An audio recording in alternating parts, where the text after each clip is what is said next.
Hello everyone, welcome back to yet another political episode. So, we are back, and today, in a very long time, 2.5 months later, we finally have an international election to talk about. However, it is not what we think, because we have a runoff on October 10th, and that is a ways away. Actually, no, not...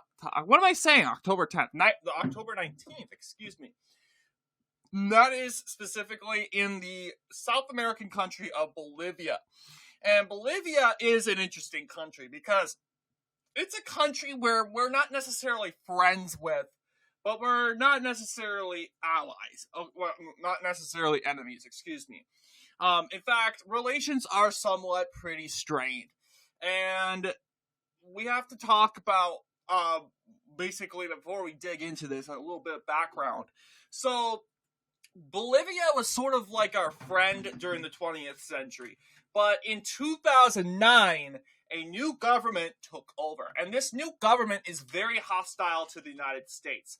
Now, the presidents of Bolivia, and it's important to recognize, though, that despite being hostile, they're not a U.S. adversary, they're not a U.S. enemy. They're just... they're anti-imperialist. They are a socialist government. It's called the plurinational state of Bolivia, and it was launched by Evo Morales, and he is generally anti-American, anti-imperialism, and he has basically strained relations with the United States due to the United States' history of imperialism. It's kind of interesting because the United States isn't really imperialist anymore. He is generally anti-Western, and he basically brought Bolivia more closer to countries like Venezuela, Cuba, and Russia, especially. He is Bolivia is a strong ally of Russia and supports Russia in the war in Ukraine, and basically used to be pro-West until it switched sides in 2009 because of this guy. He's like the Hugo Chavez of Venezuela, of Bolivia, excuse me, but the only difference is this guy was elected democratically, and he came in as like the guy of the person of change, sort of like Adolf Hitler, how he came in with his Nazi party. He was elected democratically, very peacefully. No real coup took place. And this is where Evo Morales takes place. He is out of office despite that. He is relatively very popular in Bolivia. He was reelected in 2019 until in 2020, Luis Acre was elected. And the movement for socialism has been the dominant party of this new government. And this has also been the party of, the leader is, as you know, I don't know if he was the founder. It was founded in 1997, but Mr. Morales was the guy who ended up bringing the party to victory and holding power to this day. But this election is critical because for the very first time, the party of National Socialism will be ousted, and which would be relatively the first time in 14 years. Well, actually, no, 20 years, which is even crazier. It says, in this presidential election, since none of the candidates there would be a second round. The result was described as a narrow blow to the movimiento at socialismo of Evo Morales, which had dominated the country's politics for 20 years. Until, of course, 14 years, if you want to count the new government being the plurinatorial state of Bolivia, which is the official name now as of 2009. As before, it was used to be known as the Republic of Bolivia previously, as you can clearly see, until 2010, really. It was known as the Republic of Bolivia. Their official name now, and it's continuing to be the plurinational state of Bolivia, which, who knows, regardless on whether these people will win, they will be the first non-socialist president of Bolivia. And not only that, but both of them are technically not center-right. They're generally categorized as conservatives, which is devastating to the left. You see, although both of them are technically independents, you got Rodrigo Paz Pereira. He comes from the PDC, that is the Christian Democratic Party. It's been described as center to center-right. And then you got Jorge Quiroga, and he comes from Libre. And this is like I would say more inspiration of what's it called? Blanket on a name. Oh yeah, Javier Milei. A Javier Milei-like political party sort of deal. And I'm just saying, hey, look, we are doing so well when it comes to United States-Argentine relations with Javier Milei as president. United States. You know, United States and Argentina, we've had our problems. We've had our strains, especially under that Jorge Videla guy who was a dictator during the Cold War of Argentina. Yeah, this is very good because, especially in Argentina, this is the highest peak of good relations we've had ever in Argentina. I would love to see Jorge Quiroga be president, mainly because he will do very good with our president. We know that he will work with Trump very well. Well, you can't really necessarily trust Rodrigo Paz Pereira, mainly because, you know, he's part of the establishment Latin American areas, sort of like Panama, right? Well, Panama's right-wing populist too, but they don't like us because we're trying to take back the Panama Canal. But like Costa Rica has a center-right government, and they don't like us because of our ambitions to deport illegal aliens. We need someone that's going to work with us. Argentina happens to be very 100% cooperative with this. You also have President, El Salvadorian President, Bukele. He's 100% cooperative. You need those people, you need those politicians, you need these presidents. You got to root for the presidents and leaders that are going to benefit America as Americans. And as Americans, from an American perspective, that wants to improve American-Bolivian relations, the best candidate to go for is Jorge Quiroga. They'll say, oh, no, he's too far right! And I'm like, no. His political leanings have nothing to do with us. Period. So what? He believes in ultra-extreme right-wing nationalism. That has nothing to do with America, though. Nothing. I don't even know if he believes in ultra-extreme nationalism. Just because he says right-wing, let's be honest. The only extreme party in Bolivia is this, okay? The MAS, the Movement for Socialism. Movimiento al Socialismo, that political party is anti-American, anti-West, anti-NATO, pro-Russia, pro-East, pro-China, pro-North Korea, by the way, pro-adversary, basically. And they are not a threat now, but I believe they would be a threat in the future. They would become a Venezuela 2.0. But they're gone. Because I'm guessing this political party just got weak over the years. Just got weak. Without its sole leader, Morales. And Luis Acre is just, I don't know, he's not running for re-election. Which is, got to know some background on this. So we can read the background and learn more, because it's kind of interesting why the president is not seeking re-election.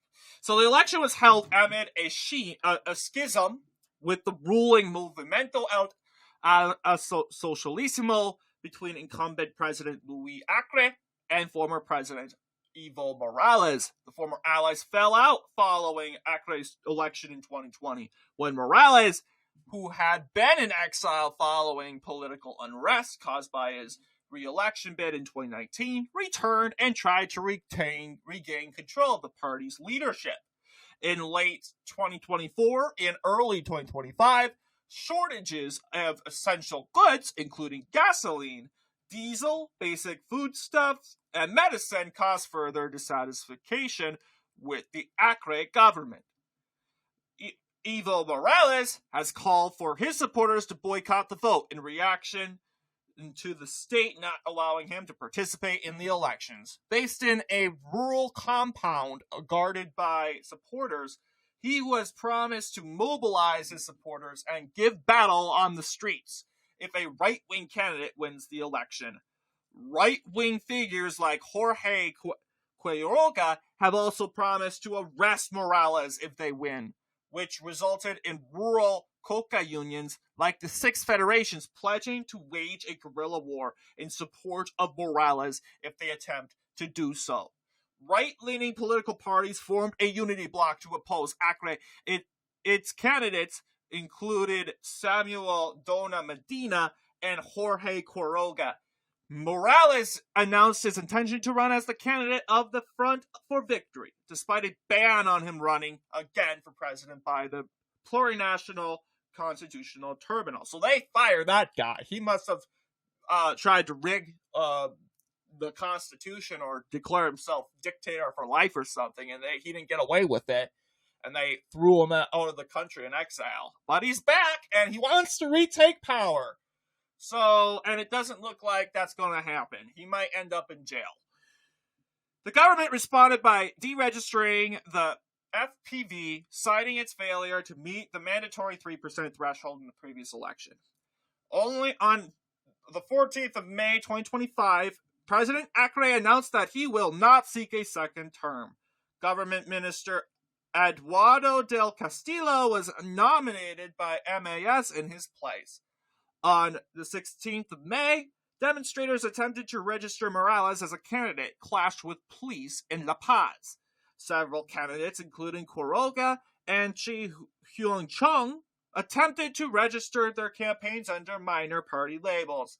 Quiroga's Revolutionary Left Front and Chung's Revolutionary Nationalist Movement historically took differing ideological stances from those of their candidates. So Revolutionary Left Front obviously went from formerly far left. It did a swing to a 180 to the center right, interestingly enough.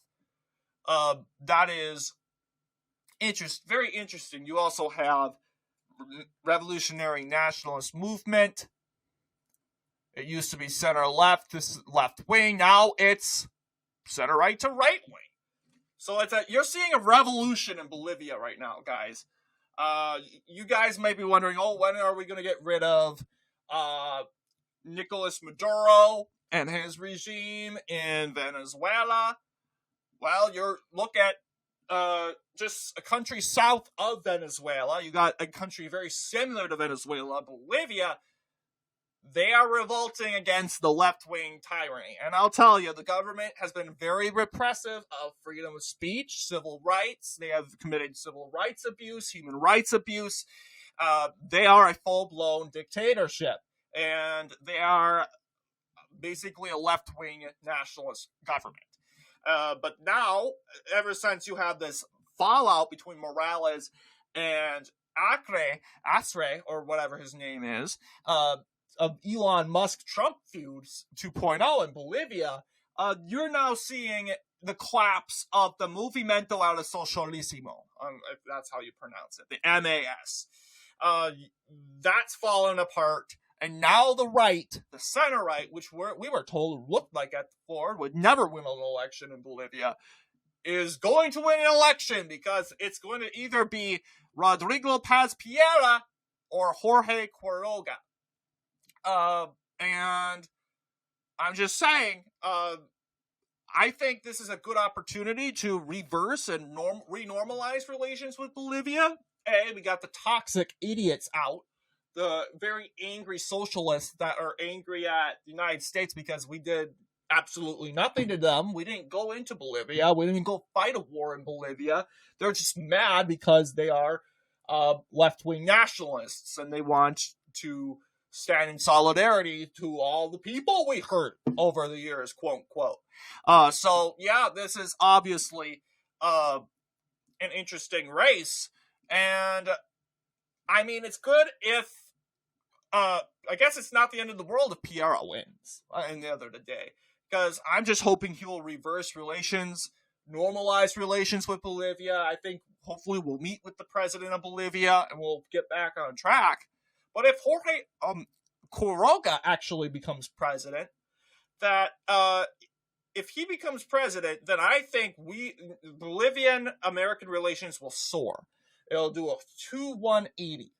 A 180 to another direction, from bad to good. It's sort of like Argentina, what we're seeing right now. I think Quiroga would help us deport, would take back the illegal immigrants, that a lot of these Bolivian illegal immigrants that snuck into the country illegally, that Bolivia does not want to take back with this current government. They absolutely want. They're throwing their feet in the ground. They're saying, no, we're not taking anything from you. But I think Jorge Quiroga, he's not going to campaign on, we'll bend the knee to Trump. He's not going to say that publicly. But I think if he's president, he's going to be more aligned with Trump and Milei, as Javier Milei is his southern neighbor, Argentina. But yes, here's the current polls. I understand we don't have current polls, but yeah, Quiroga was Atlas Intel predicted, very accurate poll, at least till recently, is predicting Quiroga in a recent poll from the Libre. So I guess we're going to see, yeah, look at this. I mean, National Socialist Political Party, Movimiento al Socialismo, the MAS, look at this. Arce, or whatever his name is. Arce. We'll just call him Arce. I think that's how you say it. Arce. Yeah, he went from up here, 2021, all the way down into, and then he dropped down below, because obviously, I just think the feud he had with the former president, Morales, I think that really it did not make him look good, and it signaled to the Bolivian people that the party is weak, the party is dying, and it's basically not in this election anymore. It's hit the rock bottom, and it couldn't even make it to the first round, which is embarrassing. You thought the Democratic Party was bad? Take a look at this Socialist Party, which was the dominant political party in pretty much every single election cycle. So, since 2010, I want to believe. 2005, yeah, this political party even took power, even Evo Morales, he was even president before when the establishment of the new socialist government. But yeah, this is 2002 was the last time you had more of a center right government. That was under Gonzalo Sanchez de Lozada, and he was part of the revolutionary nationalist movement, which, I guess he was center-left, because historically, they were aligned with, because right now they're center-right. That's because of the recent, the 2025 election, and its new leadership. But yeah, you had more progressive leadership, but I would say back then it was more aligned with Peru. And who knows, Peru might become the replacement of Bolivia. We know the center-right or the right will succeed in winning Bolivia. That's going to happen, regardless. You got the two candidates. They're both right-wingers. The question is, are Bolivians going to choose the more center-right candidate, or are they going to choose the more far-right candidate? And I think, on paper, people would go and say, being, center-right's more closer to the left, so they would choose that candidate. But then again, I doubt, because Bolivia is a populist country, okay? Majority of Bolivians are populists. And we saw this in the German election, right? We see this in the German election. We saw populist areas, especially in East Germany. East Germany went to the far right. They didn't vote for the Christian Democrats. We got to remember, East Germany, the religion in Eastern Germany, atheist. Very secular, non-religious, okay? Over here, though, in southern Germany, very religious, Roman Catholic. But out of the blue, they go and vote for the far-right alternative for Germany party. And a lot of people are like, surprised. Like, why did they vote? Like, why did formerly communist East Germany, atheist, in other words, and pretty urban when it comes to Berlin, why did they all vote far right? Because they're populists, okay? They're populist. The populism suits well to the voters. That's why, in American standards, that's why a lot of AOC supporters, former AOC supporters, supported Trump. Or, I would say, yeah, that's why a lot of former AOC voters voted for Trump, because Trump is a populist. AOC is a populist. You know, it's not always left or right. It's also establishment versus populist. In the 2024 election, Kamala Harris was the establishment candidate, and Trump was the populist candidate. The populists often are more closer to the working class. They're more closer, and that's hence the word populist. The populists always tend to campaign on the people's interests, etc. And it's not, and populism can be left or right. Right now, you got an establishment candidate and a populist candidate, Jorge Corora. How am I saying this wrong out of the sun? Jorge Quiroga is obviously the populist, and you got the establishment being Rodrigo Paz Carrera, and Bolivia being in a populist country. I can see Bolivia supporting and backing Jorge Quiroga by a slight margin. That's what I'm seeing what will happen. But yeah, you have the results reporting in. It's not necessarily all done yet. Obviously, the ultimate result is runoff. It doesn't really matter if who's going to top the other. And we know the result of this election, that it's going into a runoff. The question now is who's going to win? And you have candidates that I could imagine are more... Yeah, this is the Socialist Party. Ha! The ruling party got 3%. Unbelievable.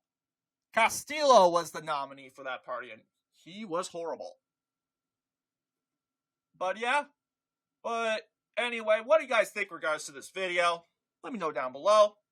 And as always, I'll see you all in the next political episode.